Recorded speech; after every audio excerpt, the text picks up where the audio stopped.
Hi guys, ఎలా ఉన్నారు? బాగున్నారా? ఇప్పుడు ఇది ట్రైన్లో ఉన్నాం అనమాట. జన్మభూమి ఎక్స్ప్రెస్ అని చెప్పేసి ఇది మధ్యాహ్నం నుంచి తెనాల్లో బయలుదేరుతుంది. అయితే వైజాగ్లో చిన్న ఫంక్షన్ లాంటిది ఉండి మా రిలేటివ్స్తో కలిసి వెళ్తా. బయట వెదర్ అనేది చాలా బాగుంది. దాన్ని మీకు చూపిస్తే నాతో పాటు ఆనందాన్ని మీరు కూడా ఎంజాయ్ చేసిన వాళ్ళు అవుతారని చెప్పేసి ఈ హ్యాపీ మూమెంట్ని షేర్ చేసుకుందామని చిన్న వీడియో చేస్తున్నాను. బయట నిజంగా వెదర్ అనేది ఎంత అద్దరిపాటుగా ఉందంటే అసలు చూడండి ఎంత బాగుందో. చక్కగా పచ్చటి చెట్లు, పైర్లు, తర్వాత ఆ వెనకే ఉన్న కొండలు ఎంత అద్భుతంగా ఉందంటే చాలా ఆహ్లాదకరం అనిపించింది. నాకు తెలుసు మీరు కూడా ఇలా ట్రైన్లో వెళ్తా విండో పక్కన కూర్చుని చాలా బాగా ఎంజాయ్ చేస్తారని.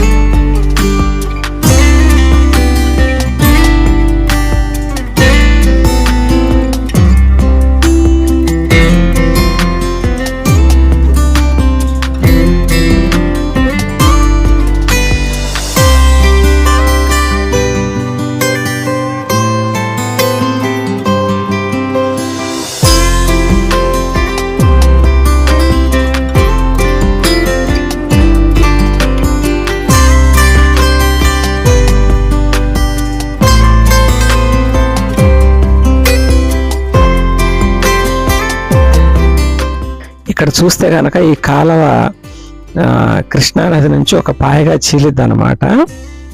ఇదే ఇప్పుడు తెనాలిలో గుండా 3 కాలువలుగా చీలి నిజాంపట్నం వైపు వెళ్ళి కలిసేది. అంత పెద్ద కాలువ ఇది. ఇంకా ఇటు చూసుకుంటే కనుక మంచిగా ఇవన్నీ తోటలు, మంచి పంటలు పండే ఏరియా.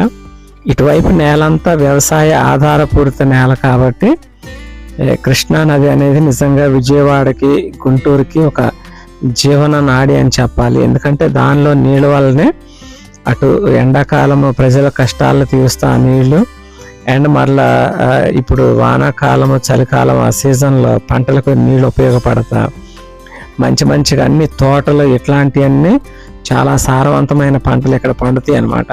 సో అందుకని చెప్పేసి కృష్ణానది అనేది నిజంగా ఒక పెద్ద అసెట్ లాంటిదని చెప్పాలి ఈ ఏరియాకి. ఇప్పుడు మనము ఇంకా కొంచెం ముందుకెళ్తే కనుక కృష్ణా ఏరు కూడా వస్తుంది, అది కూడా చూసేద్దాం. ఓకేనా ఫ్రెండ్స్?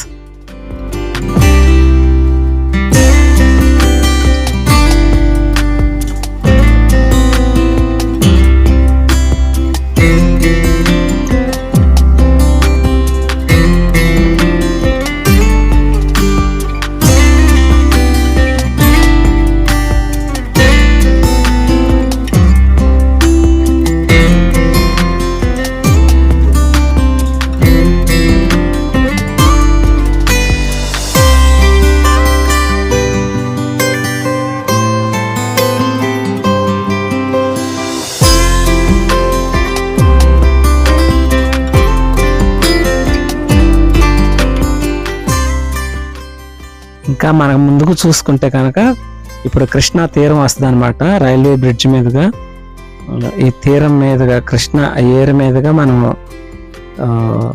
విజయవాడలోకి ఎంటర్ అవుతాము. చాలా బాగుంది. అంటే వాటర్ అంత ఫ్లో లేదు కానీ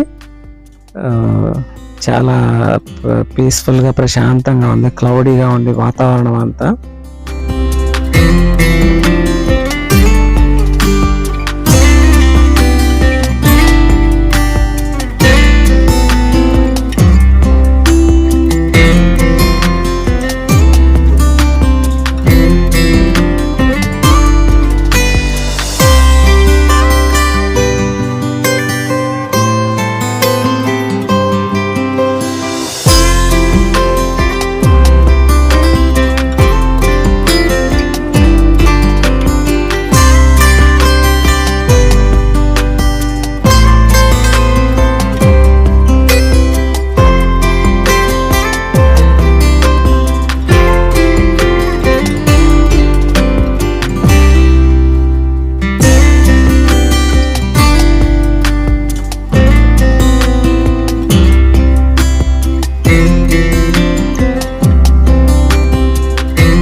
చూశారు కదా గాయస్, అందమైన కృష్ణా తీరాన్ని అండ్ చుట్టుపక్కల ప్రాంతాన్ని.